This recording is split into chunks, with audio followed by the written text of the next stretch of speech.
lo de la universidad, por el tema de combustible, que nuestras actividades van a ser virtuales.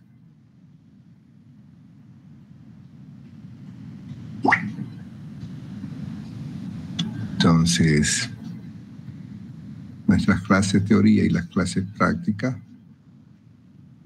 de mañana y del sábado van a ser virtuales para que tomen en cuenta, ¿sí? Ok. Hoy vamos a avanzar, entonces, habíamos dicho ayer el tema de las afecciones de la pleura, ¿no? Nos toca hablar de las pleuresías. A ver, ¿dónde está la presentación?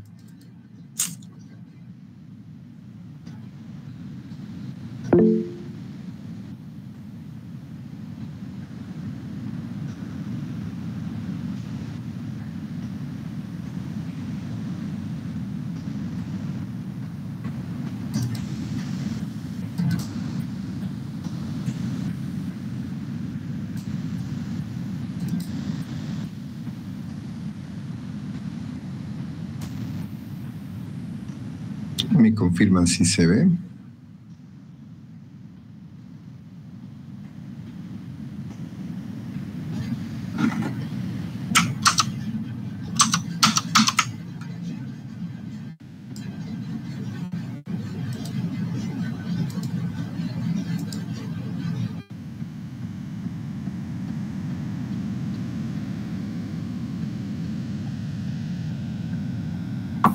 Sí, doctor, sí se ve su pantalla. Ok, gracias. Bien, cuando estamos hablando de pleuresías,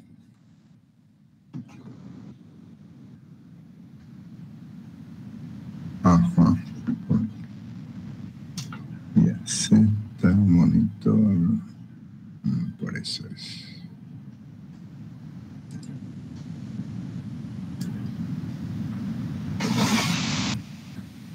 Generalmente lo relacionamos con el derrame pleural,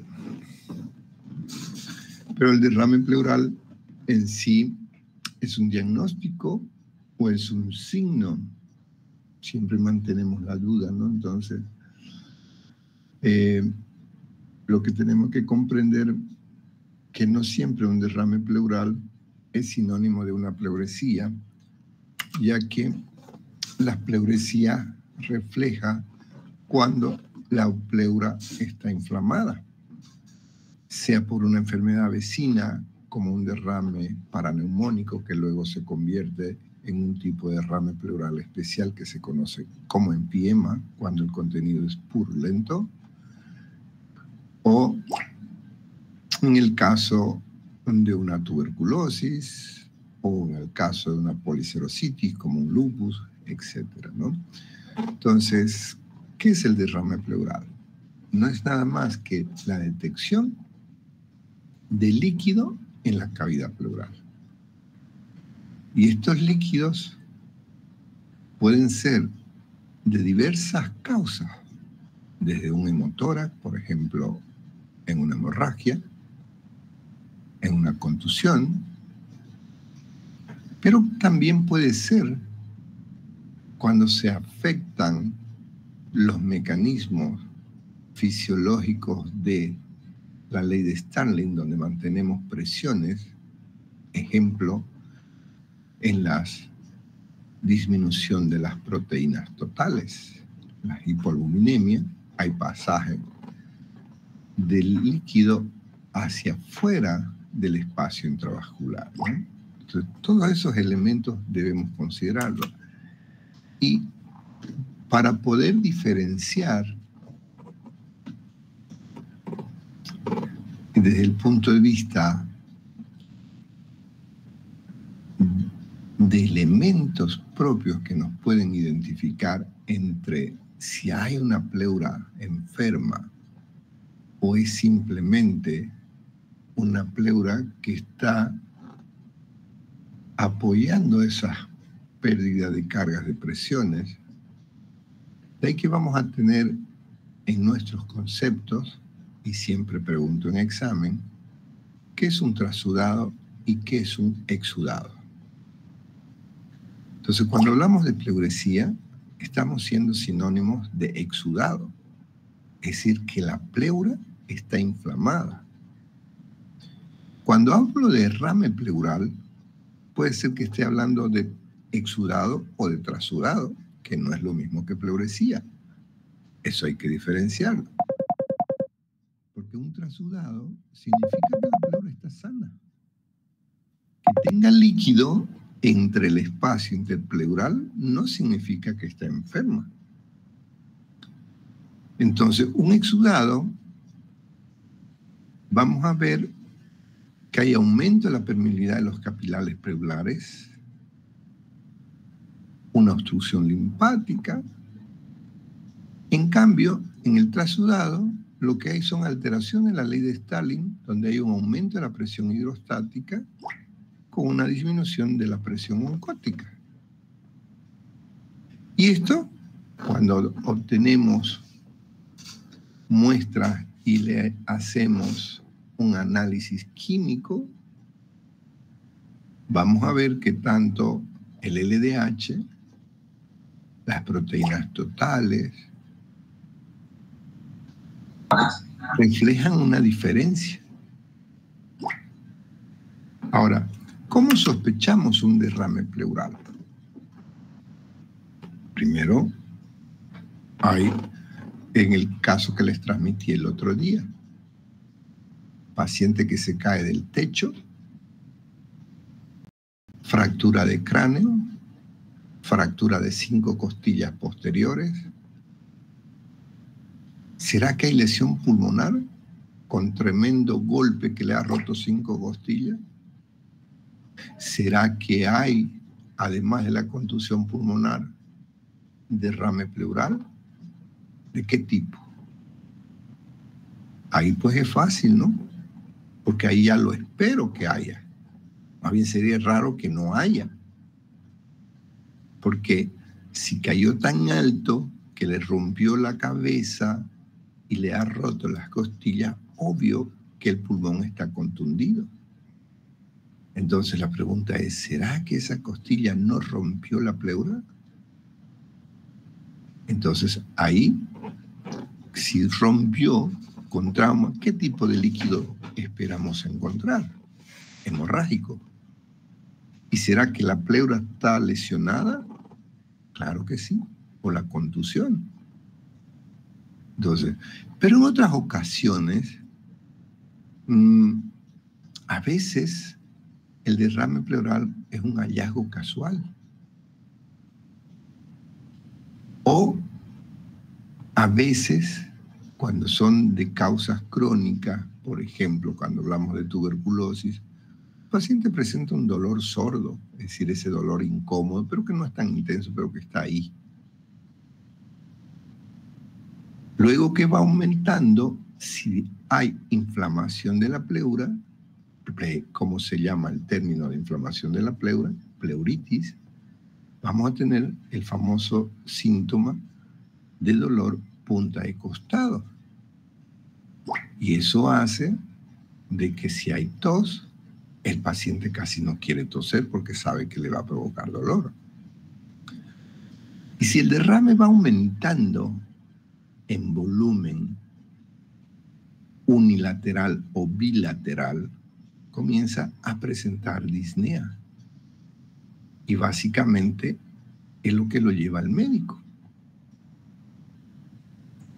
Cuando hay procesos infecciosos como la neumonía, el derrame paraneumónico, el empiema, la tuberculosis, entre otras, van a haber signos de proceso infeccioso inflamatorio, traducido por la fiebre.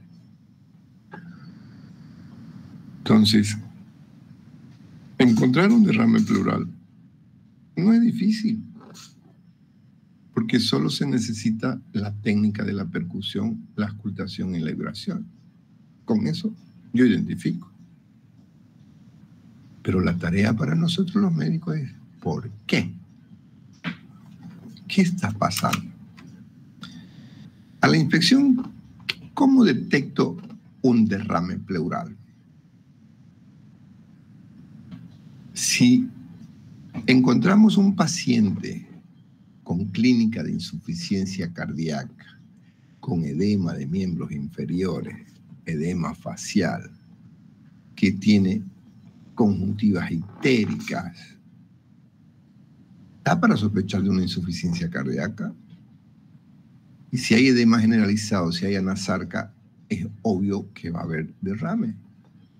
El derrame que voy a buscar va a ser unilateral o bilateral. Insuficiencia cardíaca anasarca tendría que ser un derrame bilateral. Si lo encuentro unilateral, ojo, ahí tengo que pensar en diagnósticos diferencial. Si en la clínica hay COMBE positivo, el paciente tiene disnea, pero no tiene tos, y hay abombamiento, hay una asimetría en el tórax, sí me va a sugerir un derrame pleural. Entonces, pero recuerden de que para tener esa simetría torácica, eso implicaría que el derrame tendría que ser importante. Ojo, estoy encontrando adenomegalias en el cuello y el paciente tiene manifestaciones en interrogatorio de poder tener un derrame pleural.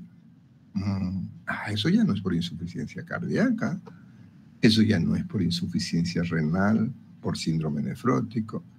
Ahí está con fiebre. Entonces, ¿cuál es el primer sospechoso de un derrame pleural hasta demostrar lo contrario en un proceso infeccioso? Tuberculosis. En mi época de la residencia, todo derrame pleural, hasta que se demuestre lo contrario, es tuberculosis. Si encontramos en los datos de que el paciente fumador que está perdiendo peso, con fiebrecita, con color de cambios en la piel, y sospecho que tiene un derrame pleural porque hay una asimetría en el tórax, ¿qué voy a pensar? Probablemente un cáncer. Entonces, la clave es la anamnesis seguido del examen físico. ¿Qué encontramos a la palpación? Recuerden que el líquido es un mal transmisor de los sonidos. Entonces le pedimos al paciente, primero colocamos las manos juntas, vamos a ver la expansibilidad respiratoria, respire profundo, observamos que hay una asimetría, un lado distiende más que el otro, ya es sospechoso. Entonces, sigo con la palpación, voy colocando primero una mano a un lado, luego al otro lado, y yendo segmento por segmento, le vamos pidiendo que diga al paciente, diga 33, diga 33, diga 33. Si el tórax es pequeño, en vez de usar la palma, puedo usar el talón de la mano.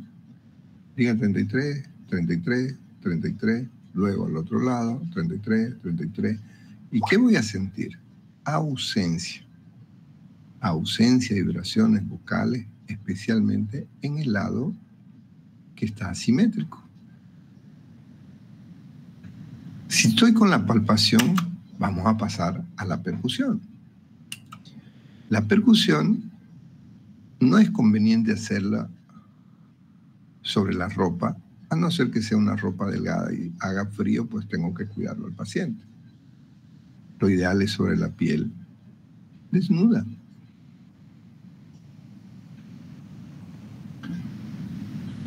Para ello, hacemos la percusión monomanual con el método de Auenbrugger o el método bimanual, donde podemos encontrar lo que hemos estudiado en semiología, el signo de Corangy, que percutiendo en las vértebras paravertebrales vamos a encontrar una sonoridad diferente, lo que sugiere. Entonces, ¿qué se recomienda para la percusión? Que el paciente esté con los brazos cruzados, que se esté agarrando los hombros. Eso nos permite abrir las escápulas para poder explorar mejor. La percusión del derrame nos va a dar matidez. Y algo que hemos aprendido en semiología y que en la práctica lo pregunto en el examen, es cómo diferencio clínicamente o cómo confirmo un derrame pleural. Entonces, primero, sentado, percuto, marco la zona donde está la matidez y luego lo pongo en decúbito lateral del mismo lado del derrame. Entonces, ahí tiene que modificar, como el líquido, ¿no? Está acostado, la matidez va hacia el lado de la cama, sin embargo, en la parte superior, el líquido ha modificado y nos deja un timpanismo. Hoy con la radiografía o con la ecografía, pues, no tenemos muchas dudas, ¿no? Pero lo bonito es encontrarlo primero en la clínica y después, con las imágenes, confirmarlo. ¿Qué auscultamos? ¿Qué encontramos en la auscultación? ¿Quién me dice qué se debería hacer en ese paciente para auscultarlo? Cruzarlo, los brazos. Excelente. Vamos a poder percibir mejor la zona, por si el derrame es pequeño, en esa posición no va a ser tan fácil poder identificarlo. Entonces, cruzamos los brazos, auscultamos en la región de la zona entre la escápula y la columna. Primero un lado, luego el otro, luego contrastamos este lado con el otro y luego hacemos la auscultación de la fonación. Diga 33, voy poniendo mi estetoscopio, diga 33, diga 33. Si el derrame es pequeño, puedo encontrar un frote, como un roce pleural. Imagínense un espacio que apenas tiene 50 ml y que tenga un poquito más. Entonces va a sonar como cuando ponemos el estetoscopio en el cabello, porque el derrame es pequeño. Si el derrame es importante, en el sitio del derrame, el murmullo vesicular, o sea, los ruidos respiratorios van a estar ausentes. Y justo por encimita del derrame, en ocasiones podemos encontrar un soplo tubárico, como el de la neumonía. Y cuando le pedimos que diga 33 en el estetoscopio, en la zona del derrame va a estar muy disminuida esas vibraciones vocales. Entonces, inspección, palpación, percusión.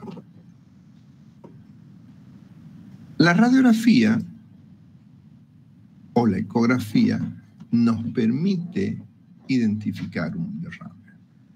¿Cómo identificamos? Ya aprendimos en la clase que vemos los ángulos costo de costilla, diafragma del diafragma, costo diafragmático y costo frénico. Aquí está visible del lado derecho, visible del lado izquierdo. No hay derrame. Ah, pero si miramos en la zona del mediastino, da como que si tuviéramos doble contorno. Esto me hace sospechar, porque si se fijan, déjenme poner mi mouse, puntero, aquí tengo una línea y acá tengo otra línea. ¿Notan? Una línea por aquí, otra línea por aquí con diferente. Entonces, aquí parece que tenemos un pequeño derrame de tipo subpleural. lo buscamos con una radiografía lateral para tratar de ver. La clásica del derrame va a ser así. Diafragma izquierdo, diafragma derecho está elevado, hay una densidad agua homogénea. Aquí decimos es un derrame. Puede ser una paquipleura, engrosamiento pleural, sí puede dar. Puede ser un tumor en la base, sí puede dar. No será el hígado que está muy levantado, poco probable, a no ser que haya una alteración en la contractura del diafragma derecho. Pregunto en examen de práctica cómo diferencio con una radiografía o confirmo un derrame pleural. Una radiografía de pie, AP o PA, me es indiferente, y una radiografía lateral en decúbito. Miren el líquido que se cruzaba hasta el otro lado, llega, aquí ya no llega al mediastino, cambia porque la gravedad lo lleva hacia abajo. Entonces la zona que estaba aquí, radiopaca, la mancha blanca desapareció. Entonces cuando yo percuto, esta zona que se sentía mate, hoy desaparece y todo está mate en la posición de la base. Hay situaciones en que el derrame es masivo, pero, por favor, como vimos en la práctica, siempre tenemos que diferenciar que puede ser una atelectasia gigante, que puede ser una agenesia pulmón. Entonces, ¿qué es lo que buscamos si sospechamos de un derrame masivo? Que el mediastino esté desviado. Si se fijan, la tráquea está desviada, el mediastino está desviado. No hay duda. La matidez que encontré, la ausencia del murmullo vesicular que encontré, la asimetría confirma que es un derrame pleural. Pero hasta ahí no hemos dicho de qué es el derrame. ¿Pensaría que este derrame es de insuficiencia cardíaca? No, porque si va a haber por anasarca tiene que ser bilateral. Entonces, ¿qué es masivo? Para eso, ¿qué tenemos que hacer? Una toracocentesis.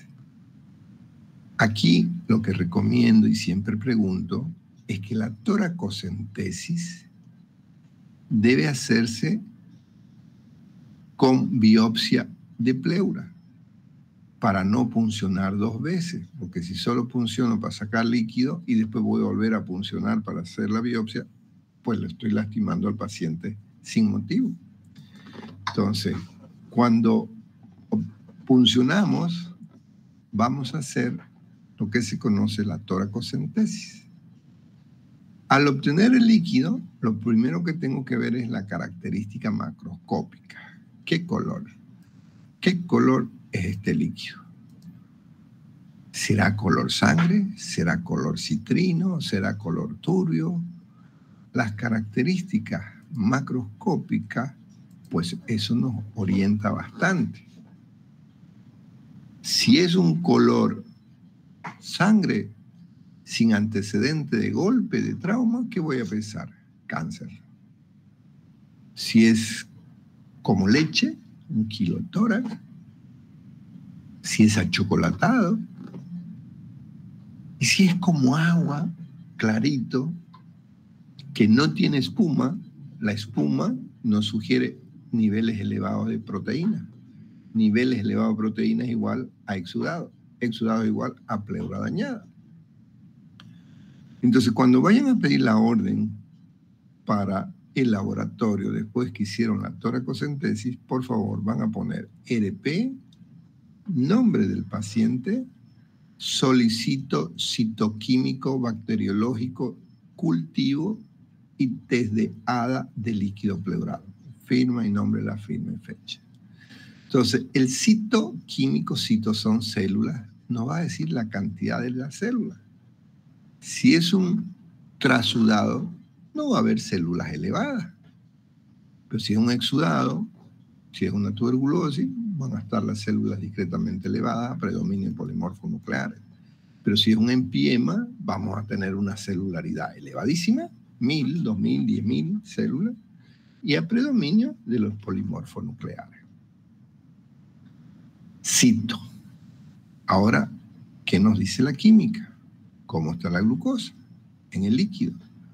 Si la glucosa es baja, estamos hablando de un proceso infeccioso. Pero por favor, siempre tienen que pedir glucosa en sangre y en líquido para ver si están iguales. Porque si el paciente está hipoglicémico, obviamente que el líquido pleural también va a ser hipoglicémico. Vamos a pedirle la lactodeshidragenasa. Vamos a pedirle las proteínas. Con este criterio principalmente me identifico si estoy con exudado o trasudado, porque la proteína elevada, más de 3.5 gramos, ya sugiere que es un exudado. Y la amilasa me orienta para ver si no estoy con un derrame pleural izquierdo de causa de una pancreatitis. ¿Qué nos va a decir el microbiológico? Vamos a ver una tinción de Ciel-Niels para descartar tuberculosis. Nunca he visto en líquido, pero el libro lo dice. Vamos a pedirle un gran para ver si es gran negativo o gran positivo. Y le vamos a solicitar el cultivo. Antes usábamos estos criterios que aún se mencionan en algunos libros, como es el contagio diferencial de leucocitos, que es el test de Wright, o la reacción de Ribalta, o los criterios de Light. Yo prefiero que lo sepan, pero básicamente que se me orienten a los valores de la proteína. Y si hay antecedente del paciente ser fumador, agrego otra solicitud: buscar células neoplásicas.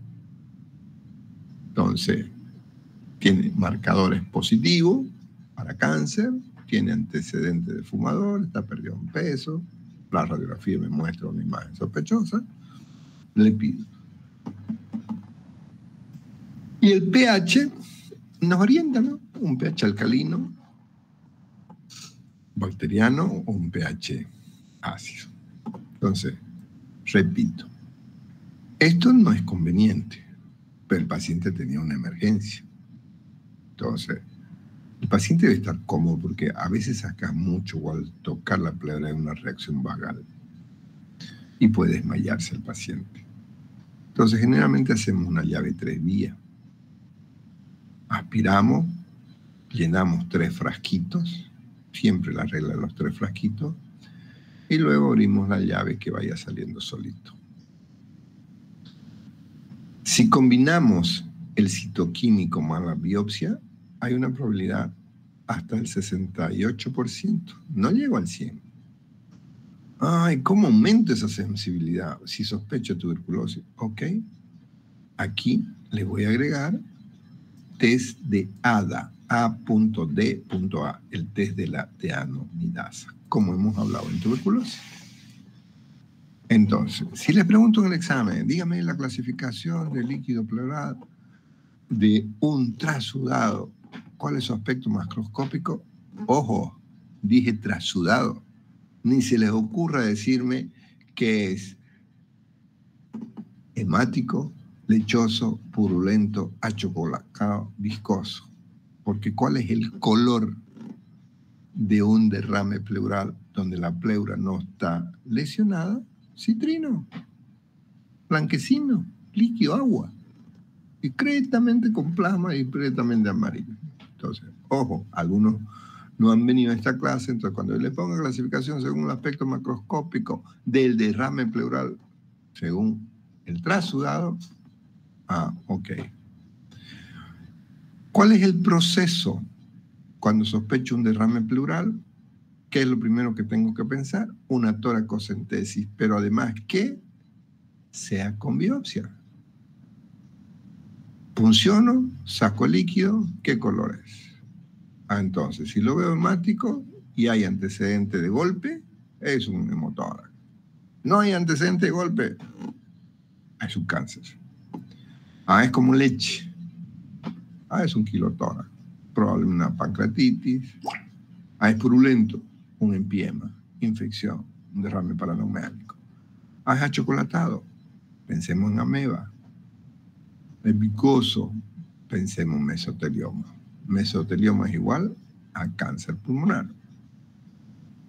Si ven esta radiografía con un derrame pleural que se ha obtenido un líquido de color sangre, sin antecedente de trauma, ¿qué es lo que vamos a buscar? Cáncer. Entonces, lo que les decía hace un momento, el exudado, densidad elevada. Comparen con el trasudado, densidad baja, menor a 1016. ¿Cómo están las proteínas en el exudado? Más de 3 gramos. ¿Cómo están las proteínas en un trasudado? Normales, menos 3 gramos. ¿Cómo están los blancos? ¿Cómo están la celularidad? Alta. Pero en los trasudados, células pocas. ¿Cómo está la glucosa? En el exudado, especialmente si es infeccioso, baja, más bajo que la sangre. Si es trasudado, el mismo valor que la sangre. ¿Cómo está el pH? Exudado, acidosis, por debajo de 7.33. ¿Cómo es el trasudado? Normal. ¿Cómo está la lactodeshidrogenasa? Elevada. En el exudado, pero no en el trasudado. Entonces, estos criterios son los que te orientan cuando no tenés idea de cuál es la causa, ¿sí? Entonces, el objetivo de la toracocentesis, ¿cuál es? Pregunto de examen, ¿cuál es el objetivo de una toracocentesis, un derrame pleural? Definir si es un exudado o trasudado, en otras palabras. No me la charlé, hay que ver si es infeccioso. Ok, solo poneme exudado o trasudado. Ya yo sé que es un exudado, ya usted sabe que es un trasudado, ¿no? Entonces, en base a los criterios del AI o criterios antiguos, mejor es simplemente reconocer cómo están las proteínas, cómo está la densidad, cómo están los leucocitos, cómo está la glucosa, cómo está el pH, cómo está... Entonces, con estos criterios vamos a poder identificar exudado o trasudado. Cuando hablaba del citoquímico, citos son células, es muy importante que veamos qué cantidad de células hay y cuál es el predominio. Si el predominio es polimorfo nuclear, infeccioso, ¿sí? Pero también hay que pensar que existen patologías con policerositis.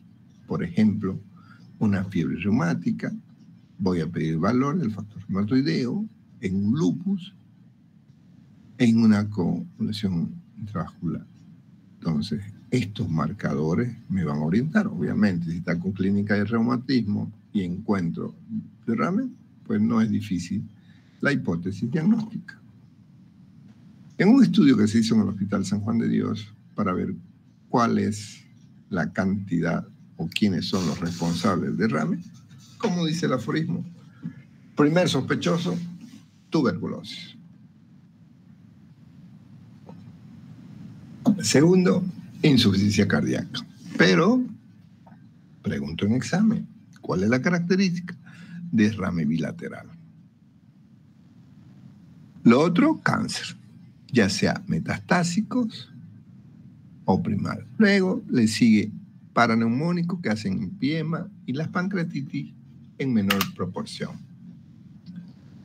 De ahí que, como hablamos en tuberculosis, porque es la principal causa, solo tenemos que sumar la clínica.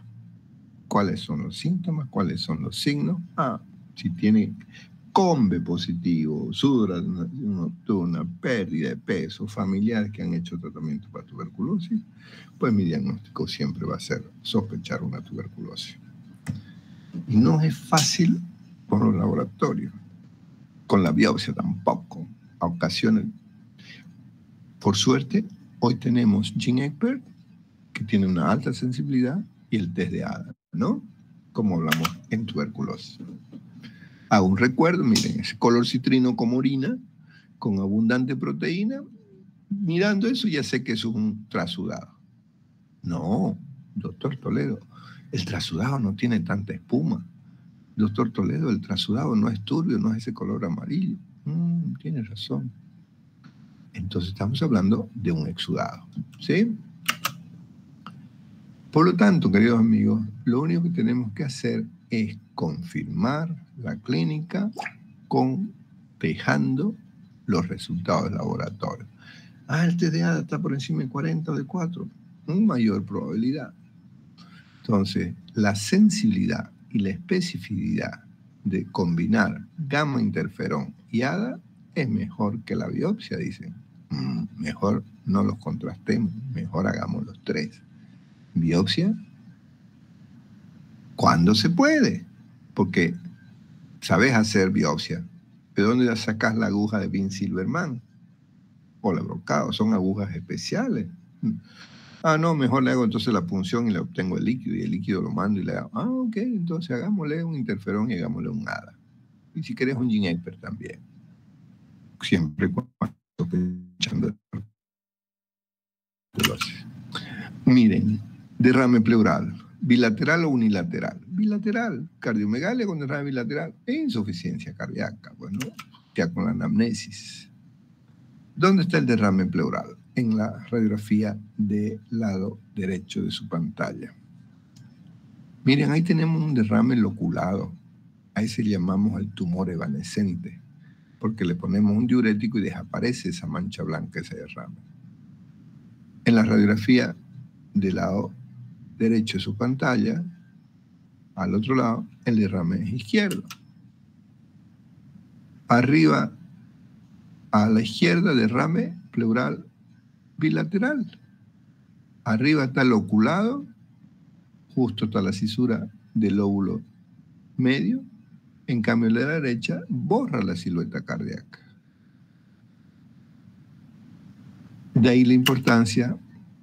Pero, doctor, no tengo radiografía. ¿Recuerdan que hablamos de métodos complementarios y que es de muy buena sensibilidad la ecografía? Ok, pidámosle una ecografía. Y cuando se sospecha de un empiema, eso es una emergencia. Eso hay que sacar lo más pronto posible porque ese contenido purulento desarrolla todo lo que hemos hablado de sepsis, de empiema. ¿Sí? ¿Qué características tienen los derrames pleurales de cáncer? El 95% son secundarios, es decir, son metástasis, ¿sí? Y habitualmente es de personas mayores. Es cáncer de pulmón, en primer lugar, mama, segundo, los linfomas, ¿sí? Ahí les muestro un caso rarito de un derrame pleural de causa oncológica. Aquí en cirugía es diferente a medicina interna, ¿no? Porque son pacientes que potencialmente quirúrgicos. Entonces hay una pancreatitis, un absceso hepático, absceso sufrénico. ¿Por qué a cirugía? Porque la única manera de controlar eso es a través de una cirugía.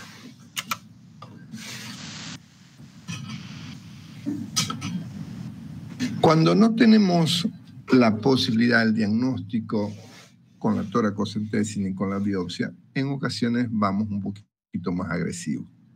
Entramos con un citoscopio y miramos la pleura. Eso se llama pleuroscopía. No lo consigo, especialmente en pacientes con cáncer, que tenemos que encontrar sí o sí la causa, porque el tratamiento de quimio radio es diferente. Entonces hacemos una biopsia pleural a cielo abierto.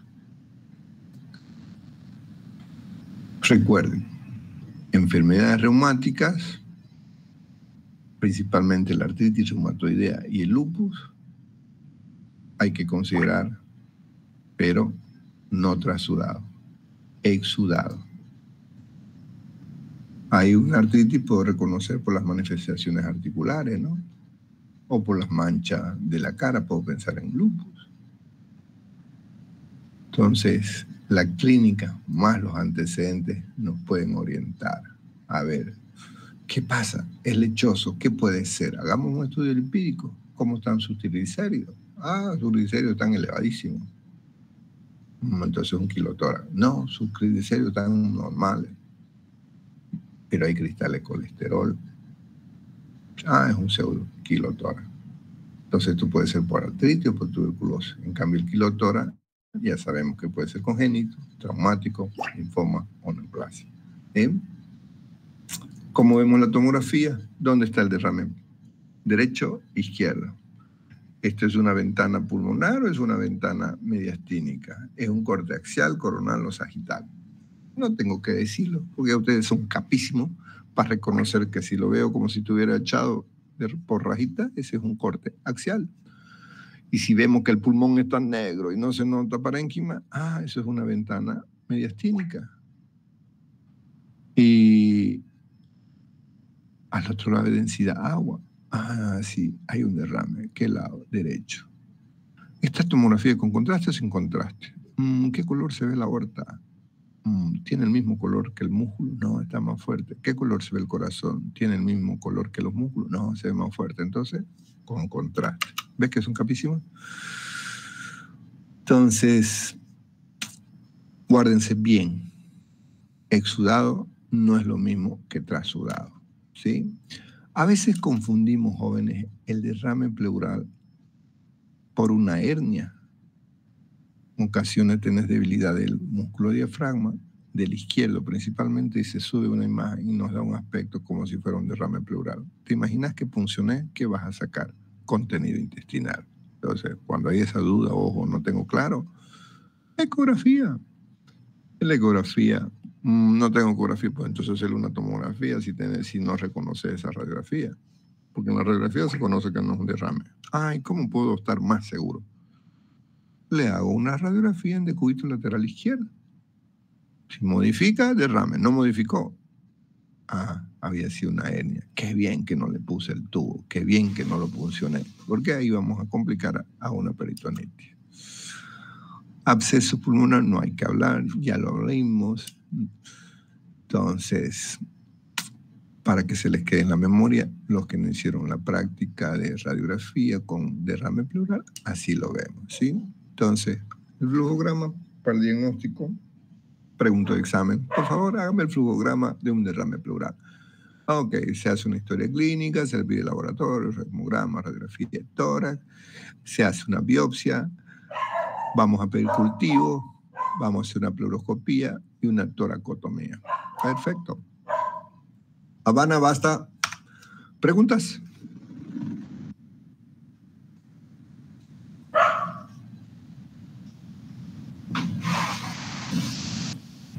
¿No hay preguntas? No puede ser. Doctor, buenas noches. Buenas noches. Buenas noches, doctor. Decía que en los tipos de derrame, cuando hacemos diagnóstico diferencial, cuando es un quilotórax, doctor, o un pseudoquilotórax, ¿ambos son exudados, doctor? Claro, ambos, porque nunca va a ser el plasma color lechoso, ¿no? Claro. Hay una lesión. Habana, moderate. Basta. Perdón, disculpa.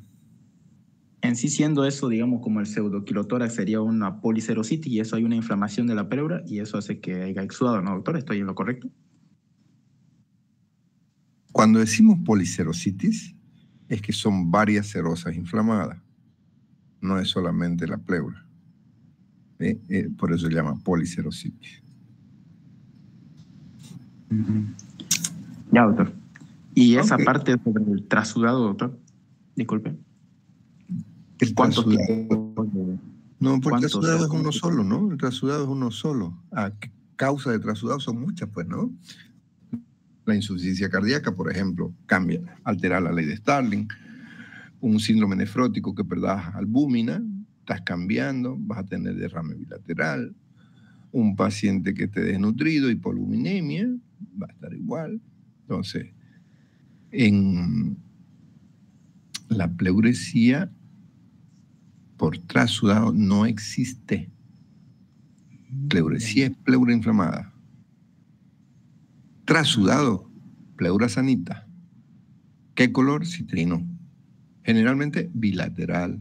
Causa insuficiencia cardíaca, causa de hipoluminemia, cuando baja la albúmina, cuando la perdés, síndrome nefrótico, hemorragias masivas. No sé si con eso te aclaro un poco. Sí, doctor. Es color citrino. Gracias, doctor. Citrino, casi blanco, un poquito como un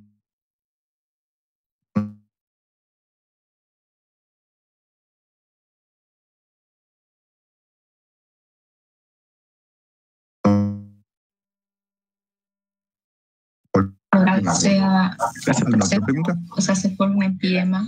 El tratamiento empírico sería dirigido más o menos para qué bacteria. El tratamiento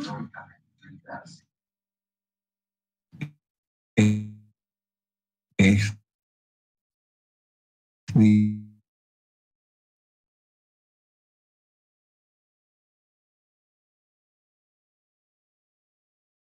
dirigido a cirujano lento, las membranas piógenas, ¿no? Las membranas de pus. Por eso que ahí es una emergencia. ¿Alguna otra pregunta?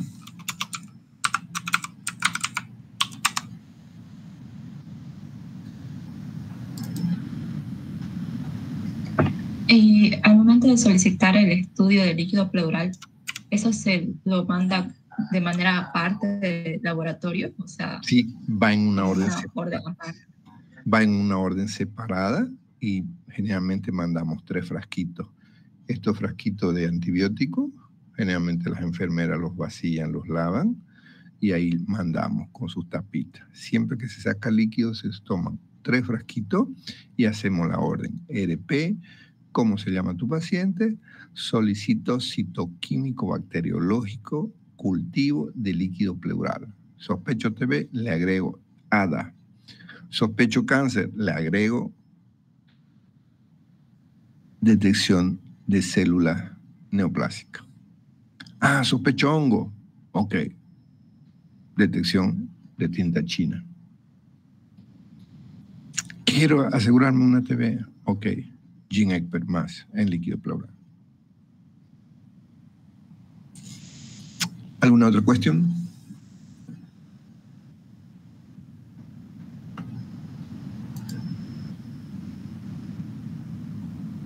Ok. Bueno, cambiamos de tema. Otro temita bonito para el examen.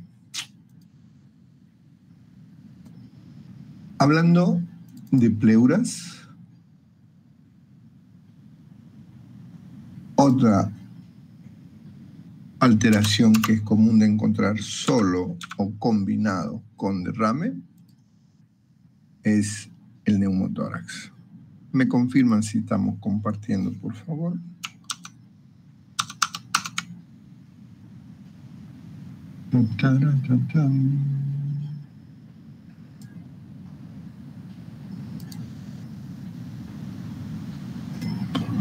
¿Cómo está el sonido? Sí, se ve, doctor, ¿se escucha bien? ¿No se escucha borroso? No, se escucha bien, doctor. Gracias. ¿Ya se ve todavía? Sí, se ve. Ok. Entonces, neumotórax, el diagnóstico, ¿se recuerdan el paciente hace unos 3 meses que nos llegó con una franca insuficiencia respiratoria con más de 70 por minuto? El neumotórax, cuando es súbito, la queja primero es dolor torácico. Pum, se rompe algo y me duele. El otro día un paciente jugando fútbol y llega en insuficiencia respiratoria. ¿Qué fue? Sentí como un globito y me dolió mi espalda. Ah, neumotórax, porque rompió una bulla congénita. Entonces, neumotórax no es más que aire libre en la cavidad pleural. ¿Sí? Entre la pleura visceral y parietal, en vez de líquido, aire libre. Y ese aire libre va a depender de la cantidad. Si es poquita, no afecta. Si es mucha, va a ir comprimiendo el pulmón y puede llevar a riesgo de vida, como el caso. ¿Quién vio el video del paciente que coloqué una toracocentesis el mes pasado? Que lo transmití. Nadie. ¿Para qué le transmito a ustedes, no? Bueno, este pacientito que le decía 70 de frecuencia respiratoria, mal. Sospecho de derrame pleural, no. Matidez, no había. Timpanismo, nada, pues está muriendo. Hizo paro inclusive, más bien que salió. Ahí nomás no espere que... Bueno, cuando hablemos de tratamiento lo comentamos, ¿sí? Entonces, el riesgo de un neumotórax es que puede ser un neumotórax, atención, y eso es riesgo de vida. ¿Cuál es la causa? Para ayudarnos, hay una clasificación, de acuerdo a la etiología, la fisiología o su magnitud. Desde el punto de vista etiológico, espontáneo. Fue así, de nada. Pensemos en una bulla. ¿Sí? Bulla. Traumático, facilito. Pues, que les comenté, 5 costillas rotas. ¿Qué espero? ¿Que haya o que no haya? ¿Qué va a haber? ¿Neumotórax o hemotórax? Los dos, pues, ¿no? Si la perfora, aire, por la contusión, sangre, líquido. Y en los pacientes que estén bajo ventilación pulmonar o que estén intubados, 2 opciones. Barotrauma o volutrauma. ¿Cuál es el barotrauma? Donde metes mayor cantidad de aire, pero con presión aumentada. Y el volutrauma es aumento de volumen de aire sin presión. Esto generalmente lo vemos cuando estamos bajo ventilación mecánica. Y a veces puede ser iatrogénico. De pronto le estás colocando una vía central, una subclavia, perforaste la pleura, comienza el paciente con dolor, crépitos en la piel y toda la clínica. Entonces, desde el punto de vista fisiológico puede ser cerrado o abierto. ¿Cuál es el cerrado? Donde no hay lesión de cavidad torácica. Abierto, donde hay lesión de cavidad. Y el hipertensivo valvular, ¿qué va a ser dependiendo de la magnitud? Y depende de la clínica. Leve o mínimo, esos son hallazgos. Moderado, ya sé, eso se pueden detectar. Y masivo, esos son una emergencia. Eso estamos hablando de el tórax. Atención. Hay un poquito de historia para que vean uno de los primeros instrumentos para tratar de sacar aire.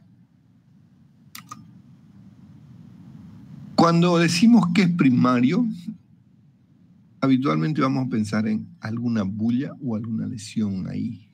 Esta en la época es común por fumadores que se rompa o también congénita. Este jovencito jugando pelota no sabía que había nacido con una bulla. Entonces, estos pacientes que hacen neumotórax espontáneo tienden a recidivar. Y el secundario, obviamente, ¿no? Tiene que haber alguna enfermedad en ese pulmón para que se pueda provocar esta situación. El traumático, no voy a volver a repetir lo que le daba el ejemplo de la fractura de las costillas, ¿no? Que rompe. Y generalmente el traumático, algo que nos orienta mucho, además del antecedente del golpe, la fractura, es la presencia del enfisema subcutáneo. El otro día les transmití a Silver y lo vimos con un grupo, el de la traqueostomía, como tenía cualquier cantidad de enfisema subcutáneo, debido a que la traqueostomía la manipularon, lo intubaron, lo ambucearon y metieron aire por donde no debía. Desde el punto de vista epidemiológico, es la segunda causa de muerte tras un traumatismo cráneoencefálico grave. Así como le estoy diciendo el paciente que tenemos ahorita en emergencia. Toque cayó del techo, TEC grave, su neumotórax. Desde el punto de vista de neumotórax, la mortalidad no es tan alta. ¿Será que 10% no es alto? Es altísimo. Pero combinando con trauma. Este paciente tiene riesgo de un neumotórax masivo. No, porque está abierto. Hay un neumotórax, la cavidad pleural está agredida, perdió parte del tejido celular, entonces está soplando. Ustedes lo ven respirar, pero no hace tensión porque no está cerrado. Entonces, ahí la técnica de tratamiento es diferente y lo vemos con el cirujano de tórax, ¿no? Entonces, de acuerdo a la incidencia del traumatismo cerrado, el 50% es debido a lesiones traumáticas. Y el 20% está más relacionado con enfermedades cardiovasculares. Pero ¿cómo puede ser un neumotórax si el paciente es cardíaco? Claro, recibió una contusión que debería estar al otro lado, ¿no? Porque es trauma. Si se fijan, la mecánica, y no voy a hablar mucho de esto porque esto ya lo hemos hablado cuando estábamos hablando de radiografía, miren, se rompe el aire y como los alveolos son bastante blanditos, el aire comienza a hacer presión y lo va a taponamiento. Hemos tenido la suerte de ver ese paciente justo para la clase, el que nos hizo un neumotórax. Atención. Levanten la mano, ¿cuántos vieron ese neumotórax? El que estoy hablando en emergencia. Ninguno de los 31. Ok, a uno, bien. Ok, enseguida se los voy a mostrar para los que no vieron. Entonces, el neumotórax tensión es una emergencia. Es un paciente que tiene riesgo de vida. Entonces, esto está apretando tanto el pulmón, el aire, que no permite además no solo la ventilación, sino también el trabajo del corazón. Hay un neumotórax catamenial, un caso de una paciente mujer en que tenía características motoras relacionadas con su periodo menstrual. Son esas cosas raras que nos muestra la literatura.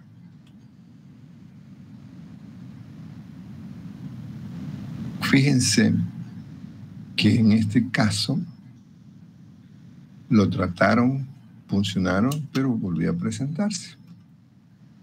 Recidiva.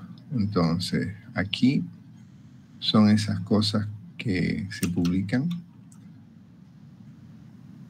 Por suerte las publican, si no, no las conoceríamos, ¿no? Entonces, desde el punto de vista fisiopatológico, ¿qué está ocurriendo? Si el neumotórax es mayor, ¿qué va a provocar? Hipoxemia.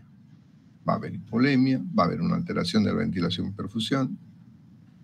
Y como no permite tampoco entrar, tampoco permite salir, entonces comienza a retenerse el dióxido de carbono. ¿Y esto a qué nos va a llevar? La combinación de hipercapnia con hipoxia, vamos a llevar a una hipoxia tisular, el cual nos va a llevar a una acidosis.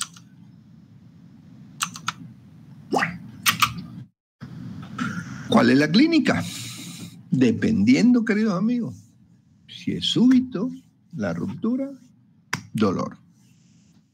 Dolor torácico, si es pequeñito, apenas le molesta, si va aumentando, comienza con disnea. Podemos encontrar desviación de la tráquea, dependiendo del tamaño, podemos encontrar desviación del choque de la punta, podemos encontrar enfisema subcutáneo. Entonces, va a depender de cómo y cuánto tiempo está. Por suerte, el neumotórax es fácil de reconocer. Lo vemos disneico, súbito, percusión, timpanismo. ¡Qué belleza! Facilísimo el diagnóstico. Y miren esta foto. Ahí lo que estamos apretando es aire libre. Desde la oreja hasta los tobillos tenía este paciente. En una ruptura, la pleura de alto débito. Entonces era impresionante cómo esa cara estaba hinchada. Un colega empezó a pincharlo para que se desinfle. No, no se va a desinflar con esos pinchancitos. Tal vez va a ayudar a algo, ¿no? Entonces, mientras más grande el neumotórax, más disnea va a tener el paciente. Y recuerden, murmullo vesicular, ¿cómo está? Ausente. Vibraciones vocales, ausente. ¿Qué te orienta? La percusión. La percusión timpánico. ¿A qué lado está ese neumotórax? ¿Derecha o izquierda? Derecho, doctor. Derecha, ¿no? Ausencia de trama vascular. Excelente, ¿no? Ahí vamos a ver que ese neumotórax ya tiene disnea, ya está desplazando el mediastino un poco. Neumotórax derecho-izquierdo. Si se fijan, aquí tenemos un neumotórax laminar en el lado izquierdo. No hay trama vascular, pero no está completo, ¿sí? Porque hay una lesión de la pleura.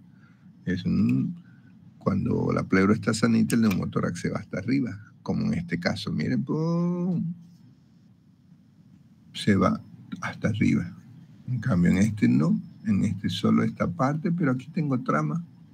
Aquí hay trama vascular. Eso nos orienta. ¿Dónde está el neumotórax? ¿Derecho o izquierdo?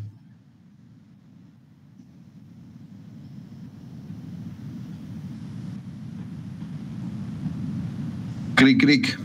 ¿Ya puede? Izquierdo. ¿Cómo que izquierdo? Derecho. ¿Dónde pues no hay trama vascular?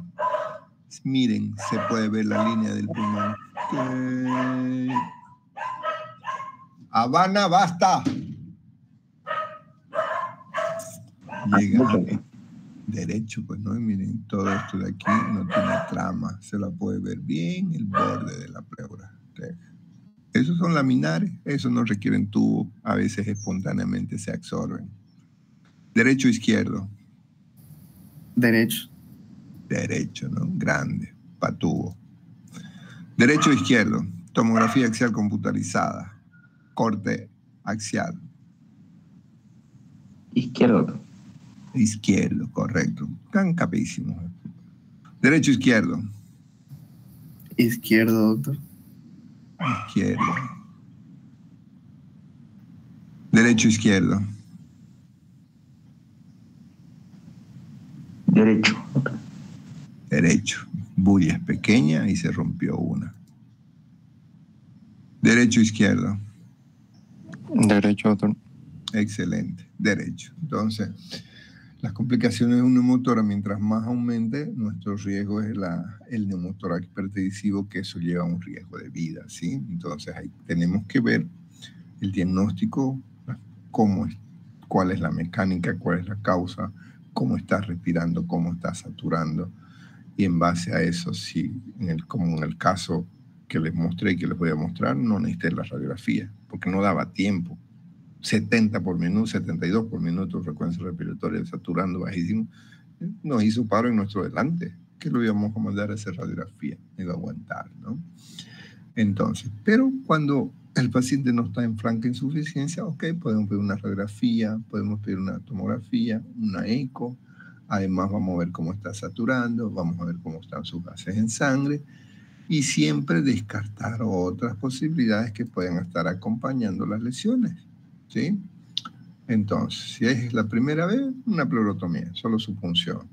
Si son recidivas, hay que hacer toracotomía. Cuando son bullas, eso se van haciendo, entonces es mejor hacer una toracotomía y a veces hacer una neumectomía. Entonces, generalmente, si es limitado o laminar, solo lo observamos. Si más o menos, ok, una agujita fina, no es grande, tubo, se vuelve a presentar, hacer una pleurodesis, hasta con talco, dicen los libros.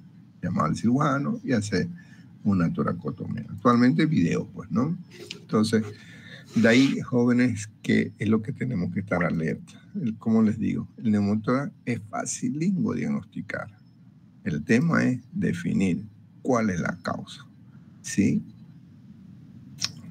¿Por qué es importante la causa? Porque me voy a dar cuenta si va a volver o no va a volver. ¿Sí?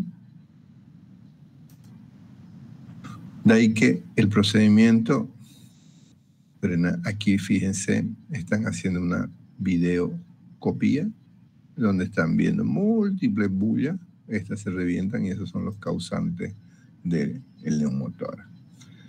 Recuerden, puede ser recidivante y eso es lo que tengo que estar atento, porque puede volver a aparecer.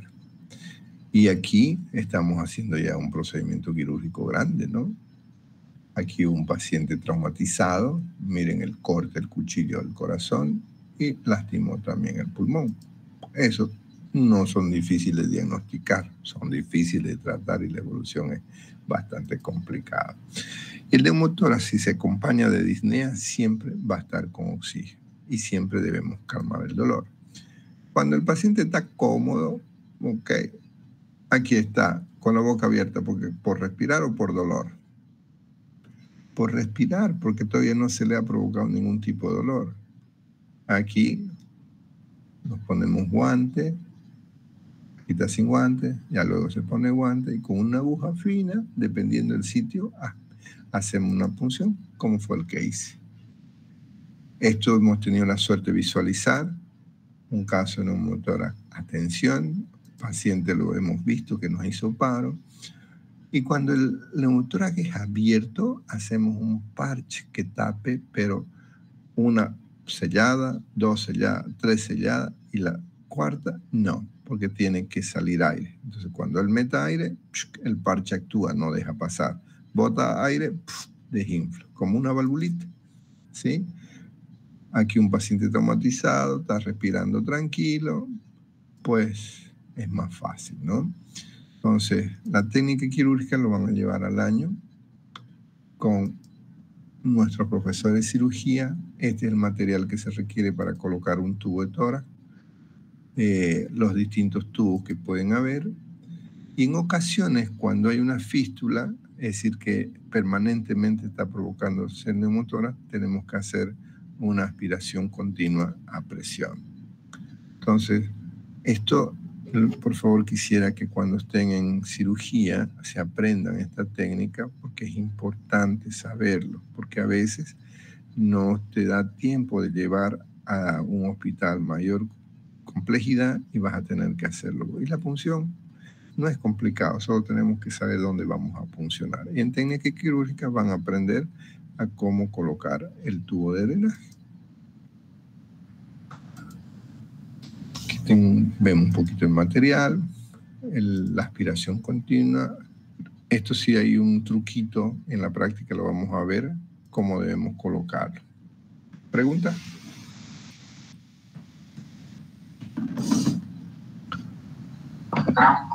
Doctor, un neumotórax laminar se lo ve en radiografía, ¿no? O sea, esa es su... Claro, claro, sí o sí, o radiografía, o tomografía, o ecografía, ¿no? MITS. Voy a conectar el celular para mostrar el video. ¿Cuál es la clave? Vamos a poner 5G para que no se nos corte mejor. Chats. 5G. Listo, ya estamos conectados. Ahora entramos con el código. ¿Cuál es el código? BioIRB. Ok. Unirme. Unirse. Vamos a apagar el micrófono. ¿Me escuchan? Sí, doctor, pero con eco. Doctor, tiene que bajarle el volumen a alguno de sus dos dispositivos para que no haga ese sonido con eco. Gracias, muy amable. No, te cuento que baja el volumen, no están muy cerca los micrófonos. Ahí está, pero gracias por los ojeros. Ahora vamos a compartir pantalla. Denme un segundo.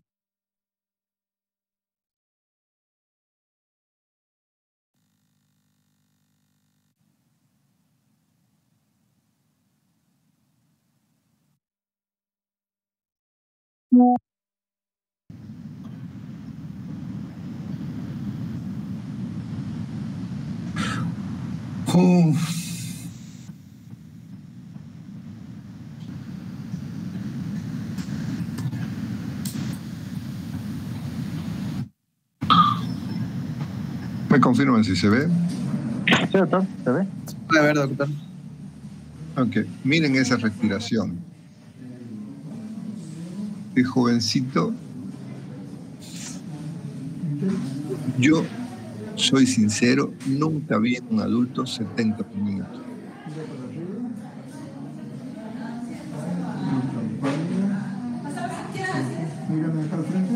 Miren, en la barriga se nota.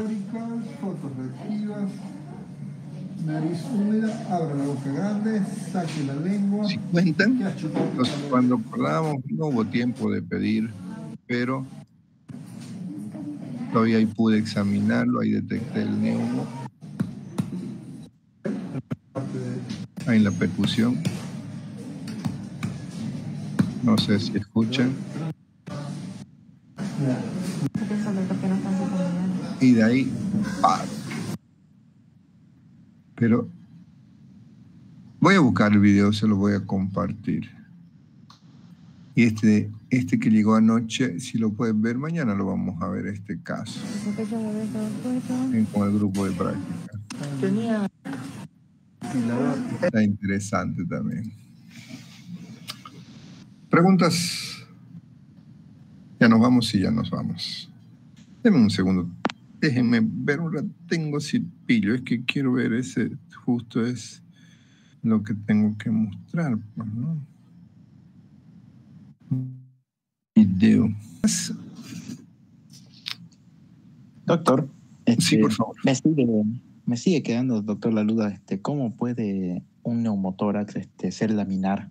O sea, normalmente hemos visto, digamos, que son directamente todo el pulmón, ¿no? Todo hacia arriba, de punta a punta, pero cuando es laminar, ¿por qué se debe laminar? Porque el orificio de donde has roto la pleura es chiquitito, no hay mucha presión. Generalmente son en los vértices, por donde hace más fuerza los músculos, aparte del abajo, ¿no ves? Donde está el diafragma. Entonces, es como, imagínate un globo. Si tienes un huequito chiquitito, poco aire va a perder. Si tu hueco es grande, va a perder más. Entonces, como en los músculos lo que hacen es una presión, entonces si hay un orificio chiquitito, apenas saca y después insufla y le hace como un sello.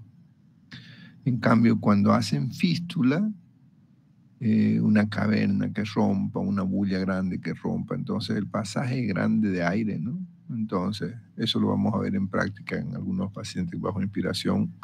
Ves el tubo de drenaje burbujeando como si fuera una pecera todo el tiempo, porque entra y sale, entra y sale. Ah, ya, doctor. Ya, esa era mi duda, doctor. Ok.